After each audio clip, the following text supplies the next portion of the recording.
Hi everyone, so in this video I'm going to give you an excellent example of how you find a memory from your past and how that can help free you of a problem in your current life, such as driving anxiety or a fear of flying or public speaking. So if you don't normally watch my videos, or even if you do, my name is Paul and I work online as a hypnotherapist and I help people all over the world to overcome the fear of driving. And the way you do that is to help them find what the problem really is, because it's not truly driving anxiety. That's just how it shows up. It's something from your past which is being triggered by the driving, and it kind of fires up this old memory. So let me give you an example of how I accidentally used a kind of hypnosis myself the other day to find a book that I've been looking for about 20 years. So the thing is, when I was a kid, I used to love reading these books. And these, as you'll see, I've got quite a collection of them back there.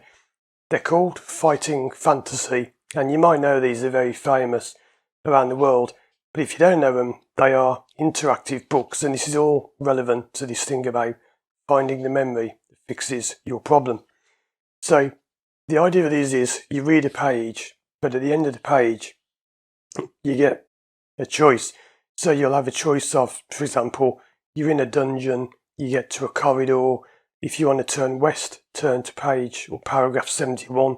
If you want to go east, turn to 278.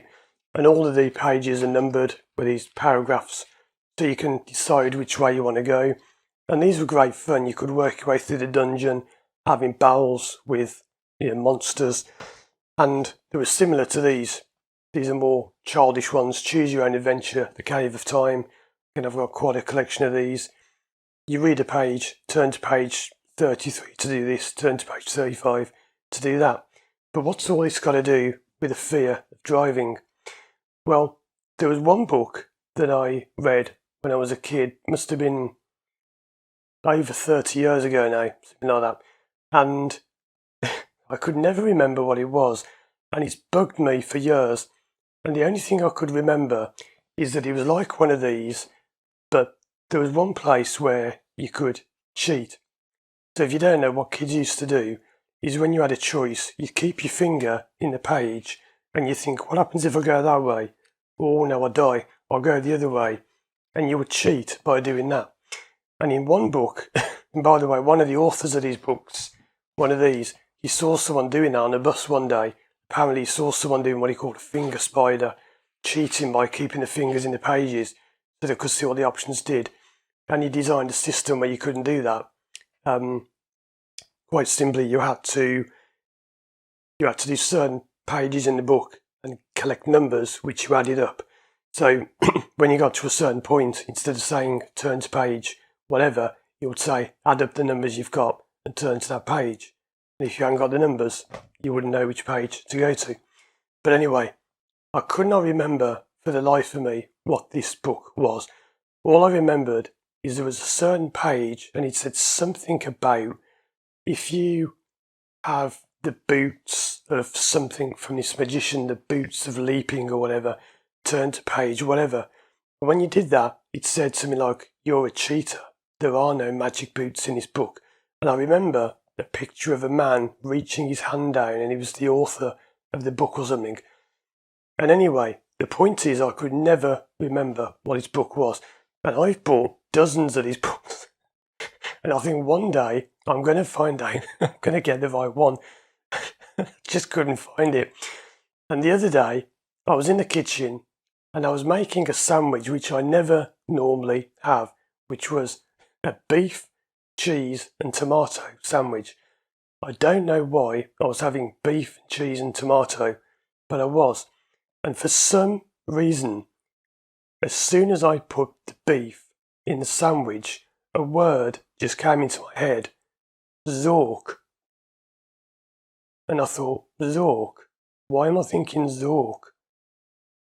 And then I went online and I thought, hold on, weren't there some books called Zork? Like these, like Choose Your Own Adventure.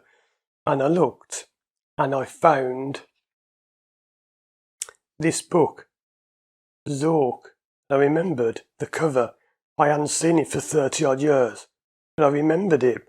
and I thought, could that be the book? So I ordered it. It's just come in the post a few minutes ago. It's a bit dog-eared, but when I started scanning back pages, and I've only just seen this for the first time in years, I saw, I think it's in the bit dog-eared, the page with a hand reaching down, and it says, it's sneakers, not boots. It says, there are no magic sneakers and no Prince of Caldorn in this book.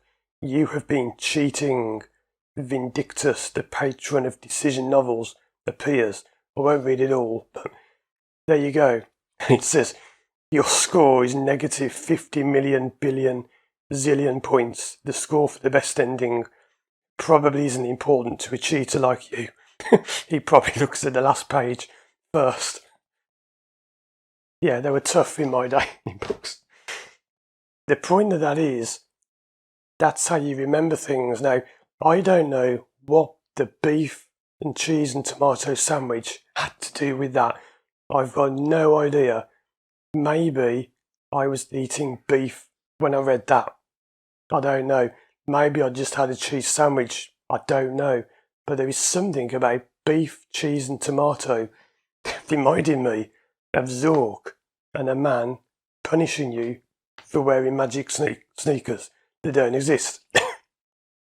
So the point of this is, when you have a problem like driving anxiety, or by the way, I should point out, I'm coughing now because I've just done a session. I've been talking quite a bit to a client after the session.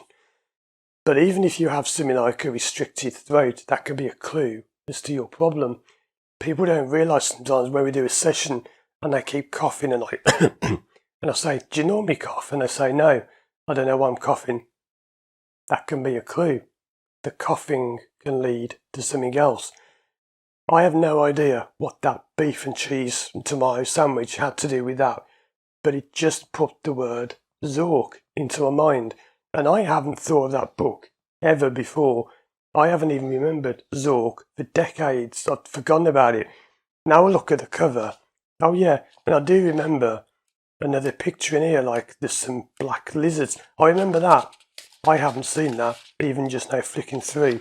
I haven't seen that picture in 30 years, and I remember that from being a kid. There's probably more when I flick through. I don't remember that one, don't remember that one, I don't remember that one. But there are certain things that I remember. I don't remember much of that, but I remember that. So this is the point. Certain things get stuck in your head, and it will mean nothing to anyone else, but to you. When we put you in the right place in a session, people just say, just remembered something. I haven't thought of this for years. There you go. That's going to lead to the problem. So I thought I'd share that with you. It's a bit of a funny, weird story about sandwich books, but that's how you find your problem. And my job is not to fix your problem. It's to put you in a place where you can fix it. That's the whole point. So if you wonder how therapy works, we'll be jogging your memory for things like that.